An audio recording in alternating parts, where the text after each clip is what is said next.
Et une page économie. Wanke, la plus grande société immobilière du monde, tente de repousser une offre hostile. Cette bataille pour la prise de contrôle pousse à reconsidérer la façon dont la gouvernance d'entreprise devrait être appliquée au sein des entreprises chinoises. La lutte intense pour le contrôle de Vanke a commencé il y a presque un an. D'après les experts, le combat opposant Vanke et le groupe Baoneng pourrait marquer un tournant dans la gouvernance des entreprises chinoises. Il devrait contraindre les acteurs à revoir les relations unissant les gestionnaires et les actionnaires, tout comme celles reliant les opérations commerciales au marché financier.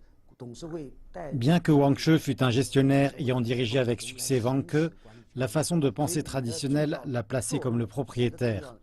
Mais en réalité, il n'était qu'autorisé à diriger Vanke par le conseil d'administration. Il n'avait donc aucun motif pour s'opposer de façon si virulente et par son attitude à la prise de contrôle par Baoneng. Le 27 juin, la direction de Vanke a écrit dans une lettre ouverte, je cite, « Nous n'étions pas, ne sommes pas et ne serons jamais l'esclave du capital ». Fin de citation.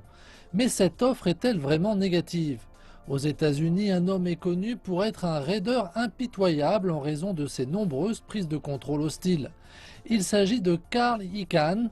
Déçu par les performances de Motorola, ce milliardaire avait acquis des parts supplémentaires au fil des ans dans l'objectif de contraindre l'entreprise à céder sa branche de téléphonie mobile. En 2011, Motorola renonce et démantèle l'entreprise.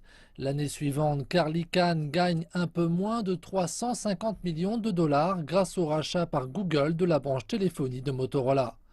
En apparence, Motorola a été fortement touché, mais ses actionnaires ont bénéficié du démantèlement et du rachat.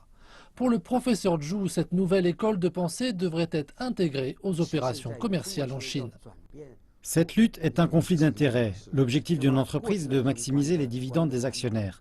La prise de contrôle hostile est peut-être mauvaise pour l'équipe de direction, mais elle peut être positive pour les actionnaires. Ainsi, la gouvernance d'entreprise devrait prendre en considération l'intérêt de toutes les parties. La saga Vanke n'est pas terminée. Elle pourrait être une bonne leçon pour les investisseurs et entrepreneurs chinois.